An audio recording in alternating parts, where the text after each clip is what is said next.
Assalamualaikum warahmatullahi wabarakatuh. Nama saya Haris, NPM 202207857, lokal 3C non-reguler. Saya membuat video ini bertujuan untuk memenuhi tugas dari dosen Jumadi SAP MT mata kuliah komputer tahun angkatan 2020-2021, Sekolah Tinggi Ilmu Administrasi Amuntai. Saya membacakan makalah tentang software system. Rasa syukur yang dalam saya sampaikan kepada Allah Subhanahu wa Ta'ala yang telah melimpahkan rahmat dan karunia-Nya. Makalah ini dapat saya selesaikan tepat pada waktunya yang telah ditentukan. Dalam makalah ini saya membahas software system yang merupakan salah satu bagian dari penggunaan komputer. Makalah ini dibuat dalam rangka memperdalam pemahaman dan wawasan tentang software system, yang mana hal ini sangat diperlukan dalam berbagai hal. Dan harapan lain yaitu dapat menambah pemahaman kita tentang software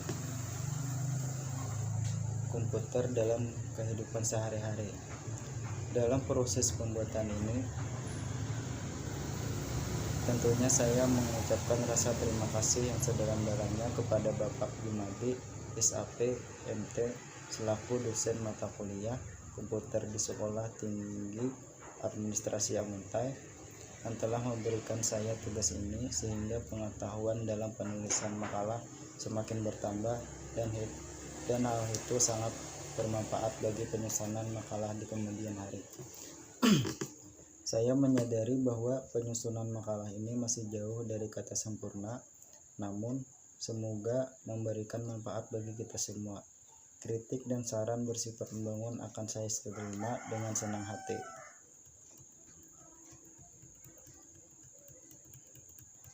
Bab 1. Pendahuluan. Latar belakang masalah. Perkembangan dan kemajuan teknologi informasi dan komunikasi telah berkembang dengan sangat pesat. Berbagai kemudahan memperoleh informasi dari berbagai penjuru dunia dapat kita nikmati dalam hitungan detik. Pada saat zaman batu, teknologi informasi dan komunikasi dianggap sebagai sesuatu yang tidak mungkin. Kini telah menjadi kenyataan. Dengan teknologi yang luas ini, kita harus dapat memanfaatkannya. Di antara teknologi informasi yang hampir setiap tempat kita temukan dalam komputer, sekarang komputer sangat berkembang pesat. Hampir setiap tahun, komputer selalu mengalami perkembangan. Orang bisa menggunakan komputer di mana saja, di rumah, di kafe, di sekolah, dan di tempat lainnya. Sedangkan model dan desain dari komputer itu sendiri juga mengalami perkembangan. Dulu apabila orang ingin menggunakan komputer, maka hanya bisa di kantor atau di rumah. Kalau sekarang mereka bisa menggunakan komputer tersebut di mana saja yang mereka inginkan. Software yang kita gunakan sekarang ini tidak serta-merta muncul begitu saja, melainkan melalui proses yang panjang dalam evolusinya. Hal ihwal munculnya komputer mungkin dapat dilihat dalam kilas balik sejarah sejak digunakannya abakus ditemukan di Babilonia, Irak sekitar 5.000 tahun yang lalu. Sebagai alat perhitungan manual yang pertama, baik di lingkup sekolah maupun kalangan pedagang. Saat itu, pada periode selanjutnya telah banyak ditemukan alat-alat hitung mekanikal sejenis, yaitu Pascaline yang ditemukan oleh Blaise Pascal pada tahun 1642, arithmeter oleh Charles Xavier Thomas de Colmar pada tahun 1820, Bewi-Foley oleh Charles Babbage pada tahun 1822, dan Hornet oleh Herman Hornet pada tahun 1889. Kesemuanya masih berbentuk mesin sepenuhnya tanpa tenaga listrik. Ukuran dan kerumitan strukturnya berdasarkan atas tingkat pengoperasian perhitungan yang dilakukan, barulah pada tahun 1940 era baru komputer elektrik dimulai sejak ditemukannya komputer elektrik yang menerapkan sistem aljabar Boolean. B. Rumusan masalah. Apa pengertian dari software? Apa pengertian dari operasi sistem OS? Ada berapa banyak OS yang sering digunakan? Bagaimana cara kerja sistem operasi komputer? C. Tujuan. Mengetahui apa itu software. 2. Mengetahui apa itu software system. 3. Mengetahui perkembangan software system. Bab 2. Pembahasan. A. Pengertian software. Menurut Abbas Ali Pangeran dan Doni Arius dalam buku Sistem Operasi 2020, sistem operasi adalah sistem yang terdiri atas berbagai komponen kerja dan metode kerja yang digunakan untuk memerintah serta menjalankan perangkat yang dimilikinya agar sesuai yang diinginkan. Dalam hal ini, sistem operasi komputer berarti komponen dan metode kerja yang ada dalam komputer. Tujuannya untuk menghubungkan manusia dengan komputer atau perangkat lunak dengan perangkat keras. Sistem operasi dalam bahasa Inggris dikenal sebagai operating system. Sistem operasi menjadi hal yang paling mendasar dan harus ada saat akan menjalankan komputer. Software disebut perangkat lunak, merupakan kumpulan beberapa perintah yang dieksekusi oleh mesin komputer dalam menjalankan pekerjaannya. Perangkat lunak ini merupakan catatan bagi mesin komputer untuk menyimpan perintah maupun dokumen serta arsip lainnya. Kebanyakan masyarakat saat ini membagi komputer menjadi dua bagian. Bagian pertama adalah hardware yang merupakan perangkat fisik yang ada di dalam komputer, dan bagian yang kedua adalah software komputer yang memberitahukan hardware mengenai apa yang harus dilakukan dan bagaimana melakukannya. Sebagian besar dari software komputer dibuat oleh programmer dengan menggunakan bahasa pemrograman. Programmer menuliskan perintah dalam bahasa program seperti layak bahasa yang digunakan oleh orang pada umumnya dalam melakukan perbincangan. Perintah-perintah tersebut dinamakan short code. Program komputer lainnya dinamakan kompiler yang digunakan pada short kode dan kemudian mengubah perintah tersebut ke bahasa yang dapat dimengerti oleh komputer, dan hasilnya dinamakan program executable. X. B. Fungsi dan tujuan sistem operasi komputer. Sistem operasi sendiri mempunyai fungsi dan tujuan, yaitu kenyamanan atau kemudahan, lebih efisien, dan juga kemampuan untuk berevolusi. Semua fungsi dan tujuan sistem operasi komputer tersebut merupakan sasaran utama kepada pengguna saat menggunakan komputer. Sementara tujuan kita mempelajari sistem operasi sebenarnya agar kita dapat merancang dan membuat sendiri serta juga dapat mengembangkan sistem operasi yang telah ada pada saat ini sesuai dengan kebutuhan yang diinginkan.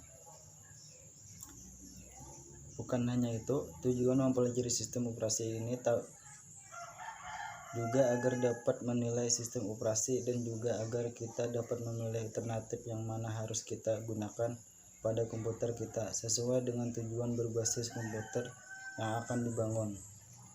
Keputusan memilih sistem operasi merupakan keputusan utama dan sangat mendasar, dan membangun sistem berbasis komputer memaksimalkan sistem operasi sangat penting karena merupakan konsep utama dan sangat berdasar saat teknik sistem operasi tersebut diterapkan pada aplikasi-aplikasi lain dalam membangun sistem berbasis komputer. Efisiensi sistem operasi memungkinkan sumber daya sistem operasi untuk digunakan dengan cara yang efisiensi. Kedua, kemudahan sistem operasi membuat komputer lebih mudah dipakai dan memberikan kenyamanan untuk pengguna. Ketiga, kemampuan berevolusi. Sistem operasi ini harus digunakan sedemikian rupa sehingga memungkinkan pengembangan yang efektif, pengujian dan penerapan fungsi-fungsi sistem yang baru tanpa mengganggu layanan yang telah ada. Mengutip dari buku Cara Mudah Desain Sistem Operasi Linux Ubuntu 16.04 LTS edition dalam 5 jam 2020, Fungsi utama dari sistem operasi ialah mengelola sumber daya yang ada pada komputer. Selain itu, sistem operasi juga berfungsi untuk menyediakan layanan ke pengguna sehingga bisa lebih mudah saat memanfaatkan berbagai sumber daya komputer. Selain dua fungsi tersebut, sistem operasi komputer atau operating system juga berfungsi untuk mengelola data yang ada dalam komputer serta mengatur perangkat lunak dan perangkat keras agar bisa bekerja dengan stabil. C. Jenis-jenis software. Secara umum ada dua jenis software. Pertama adalah software aplikasi. Software aplikasi adalah software yang dibuat untuk tujuan atau kepentingan spesifik. Contohnya Notepad untuk text editor, Winamp untuk memutar file audio, dan sebagainya. Kedua adalah operating system. Operating system adalah software yang menjadi tempat sebuah software aplikasi berjalan. Contohnya adalah Microsoft Windows, Linux, Mac OS, dan sebagainya. Menurut cara memperoleh harga beli dan legalitas, software dapat dibedakan menjadi beberapa jenis. Jenis pertama adalah freeware. Software yang bersifat freeware dapat digunakan tanpa biaya, namun masih memiliki batasan atas hak cipta pengguna. Jenis kedua adalah shareware. Shareware adalah software yang dapat digunakan tanpa biaya dalam jangka waktu tertentu. Setiap jangka waktu tersebut selesai, pengguna diberi pilihan apakah akan melanjutkan penggunaan software tersebut dengan konsekuensi membayar atau tidak menggunakan lagi software tersebut. Beberapa contoh dari shareware ini misalnya Style XP, Windows Blades, WinRAR, dan sebagainya. Ketiga, proprietary software. Intinya, proprietary software itu hampir sama dengan barang yang bisa kita beli di pasar. Jika kita ingin menggunakannya, kita harus membelinya. Proprietary software sangat dibatasi oleh hak cipta. Jenis keempat yaitu yang mulai populer adalah open source software. Berbeda dengan jenis software sebelumnya, dan open source software memberikan kebebasan kepada kita untuk mengubah sesuai dengan kebutuhan dan mendistribusikan kembali, baik software aslinya maupun yang telah kita ubah. D. Pengertian operating system atau OS, sistem operasi. Sistem operasi komputer adalah perangkat lunak komputer atau software yang bertugas untuk melakukan kontrol dan manajemen perangkat keras dan juga operasi dasar sistem, termasuk menjalankan software aplikasi seperti program-program pengolah data yang bisa kita gunakan untuk mempermudah kegiatan manusia. Sistem operasi dalam bahasa Inggrisnya disebut operating system atau biasa disingkat dengan OS. Setiap sistem operasi komputer merupakan software pada lapisan pertama yang diletakkan pada memori komputer. Memori komputer dalam ini ada hard disk, bukan memori RAM. Pada saat komputer dinyalakan, sedangkan software lainnya dijalankan setelah sistem operasi komputer berjalan, dan sistem operasi akan melakukan layanan inti umum untuk software itu. Layanan inti umum tersebut seperti akses ke disk, manajemen memori, scheduling teks, dan antarmuka unsur, sehingga masing-masing software tidak perlu lagi melakukan tugas-tugas inti umum tersebut karena dapat dilayani dan dilakukan oleh sistem operasi. Bagian kode yang melakukan tugas-tugas inti dan umum tersebut dinamakan dengan kernel suatu sistem operasi. Operasi berfungsi sebagai penghubung antara lapisan hardware dan lapisan software. Selain itu, sistem operasi komputer juga melakukan sebuah perintah penting dalam komputer, serta menjamin aplikasi-aplikasi yang berbeda fungsinya dapat berjalan lancar secara bersamaan tanpa hambatan. Sistem operasi komputer menjamin aplikasi perangkat lunak lainnya bisa memakai memori, melakukan input serta output terhadap peralatan lain, dan mempunyai akses kepada sistem file. Jika beberapa aplikasi berjalan secara bersamaan, maka sistem operasi komputer akan mengatur jadwal yang tepat, sehingga sebisa mungkin semua operasi pada komputer yang berjalan mendapatkan waktu yang cukup untuk menggunakan CPU dan tidak saling mengganggu dengan perangkat yang lain. Cara kerja operasi komputer.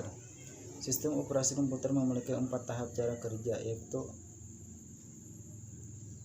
1. Melakukan manajemen proses, artinya sistem operasi melakukan penjadwalan, pembuatan file, penghapusan file, dan lain sebagainya. Sistem operasi komputer hanya bisa bekerja setelah menerima instruksi dari penggunanya. 3. Setelah menerima instruksi, kemudian dikelola atau diubah menjadi informasi yang diterima oleh perangkat lunak atau software yang ada di komputer.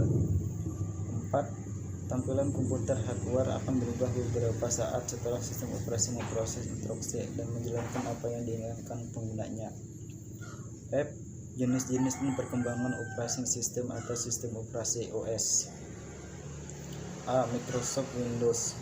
Microsoft Windows atau yang lebih dikenal dengan sebutan Windows adalah keluarga sistem operasi yang dikembangkan oleh Microsoft.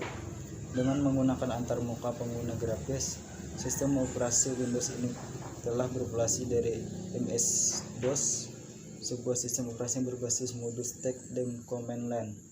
Windows versi pertama, Windows Graphic Environment 1.0, pertama kali diperkenalkan pada 10 November 1983, tetapi baru keluar ke pasar pada bulan November tahun 1985,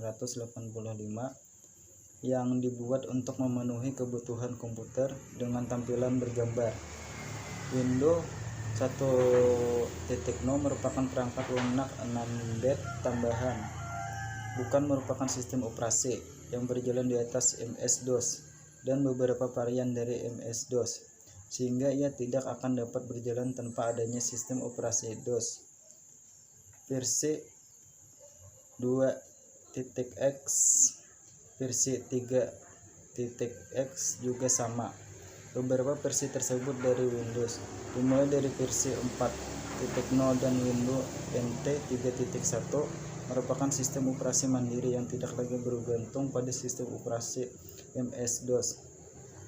Microsoft Windows kemudian bisa berkembang dan dapat menguasai penggunaan sistem operasi sehingga mencapai 90%. Perkembangan Microsoft Windows. 1. MS-DOS. MS-DOS, singkatan dari Microsoft Desk Operating System, adalah sebuah sistem operasi yang sangat banyak digunakan oleh komputer IBM PC atau yang kompatibel dengannya.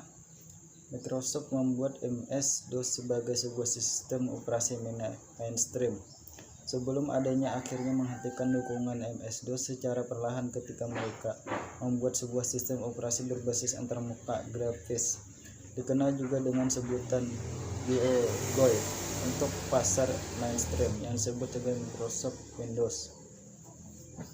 Microsoft Windows 1.0.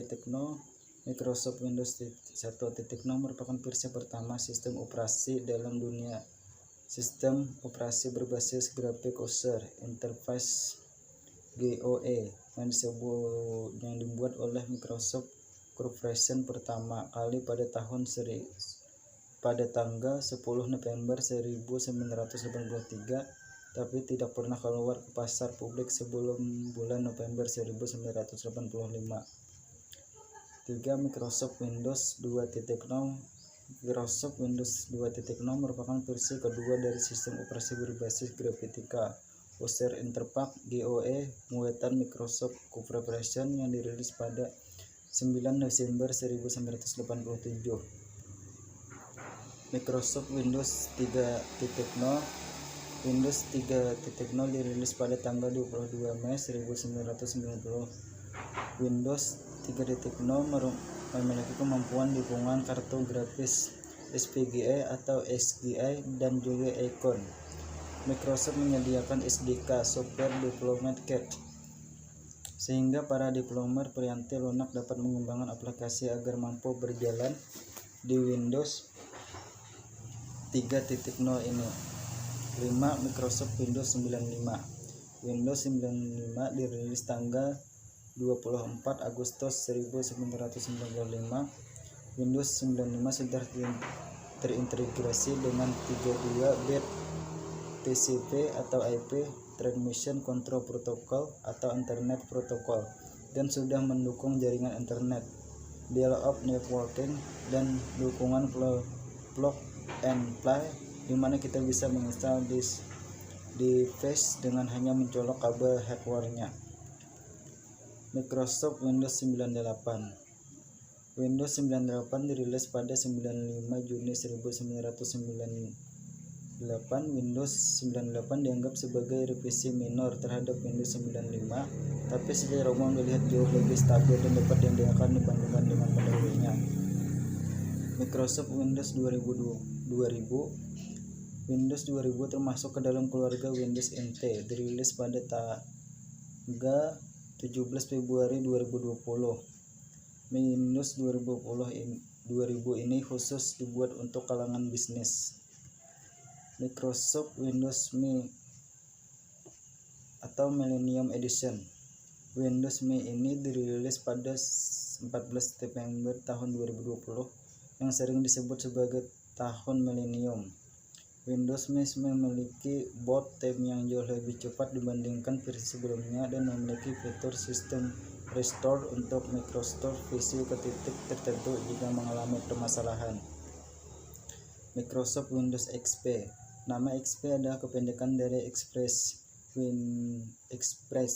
Windows XP merupakan penerus Windows 2000 Profesional dan Windows, dan merupakan versi sistem operasi Windows pertama yang berorientasi konsumen yang dibangun di atas kernel dan arsitektur Windows NT. Windows XP pertama kali dirilis pada 25 Oktober 2001. Microsoft Windows Vista dirilis pada tanggal 30 Januari 2007. Versi ini dibuat untuk pengguna rumahan dan kalangan bisnis. 11. Microsoft Windows 7. Windows 7 yang dirilis pada tanggal 22 Oktober 2009 ini memiliki keamanan dan fitur yang baru. Di antaranya adalah Jobless Taskbar yang membuka program dengan tampilan kecil, Windows Media Player 12, Internet Explorer 8, dan lain-lain. Microsoft Windows i atau 8. Windows 8 diluncurkan pada pada tanggal 26 Oktober 2012. Windows 8 mempunyai fitur seperti desain aplikasi Windows 8 UE yang bisa dibuat dari bahasa program apa saja, seperti HTML atau CSS, JavaScript, C, C++, Pagar, dan lain-lain. Hilangnya tombol Start digantikan oleh layar mulai dari Charge. Kompatibel dengan arsitektur Intel, AMD, dan ARM atau khususnya tablet. Microsoft Windows 10. Windows 10 adalah versi terbaru dari semua software Windows dengan segala kecanggihannya. Membuat satu dari sekian software operasi sistem ini banyak digandrungi oleh masyarakat. Simple, menarik, dan canggih. Dirilis pada 29 Juli 2015. Pada November 2015, Threshold 2 dari Windows 10 v10.1.1.05656 dirilis ke publik.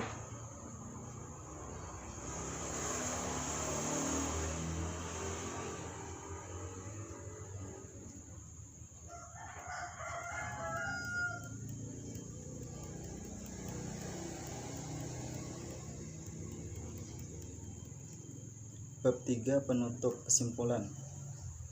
Perkembangan software dari masa ke masa selalu mengalami peningkatan. Pada awalnya, software bukanlah alat yang diciptakan untuk berbagai kegunaan seperti yang kita amati pada zaman sekarang. Dulu, software diciptakan hanya sebagai alat untuk mempermudah dalam perhitungan atau lebih mudahnya sebagai mesin hitung matematika. Tetapi seiring dengan perkembangan zaman, software ini terus berevolusi menjadi mesin serbaguna, khususnya pada bidang industri dan penelitian. Oleh karena itu, kata dasar software berasal dari kata software yang berarti menghitung. Dengan kata lain, komputer berarti alat menghitung. Komputer pertama kali ditemukan oleh Charles Babbage. Kecerdasannya, logika matematikanya yang sangat spesial membuatnya mampu menciptakan sebuah mesin yang dia sebut dengan nama analytical engine. pada tahun 1882.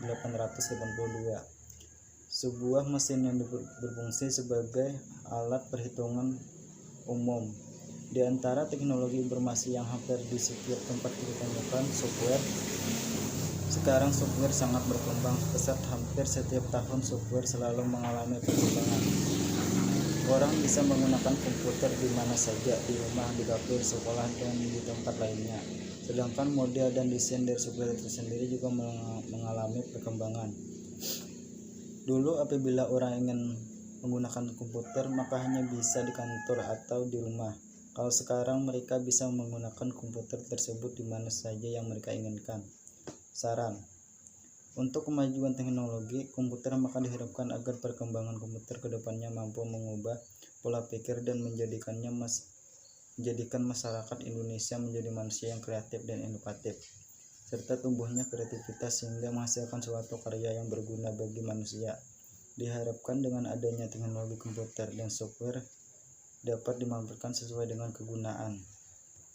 Sebenarnya yang mampu mencerdaskan bangsa bukannya untuk menghancurkan moral bangsa. Kemajuan komputer software di masa mendatang diharapkan dapat membantu semua jenis pekerjaan manusia sehingga mereka mampu menyelesaikan pekerjaan mereka dengan cepat, karena di masa depan teknologi akan semakin canggih dan semua pekerjaan dikerjakan dengan sistem komputerisasi. Itu saja yang saya dapat sampaikan. Mohon maaf kalau ada kesalahan. Assalamualaikum warahmatullahi wabarakatuh.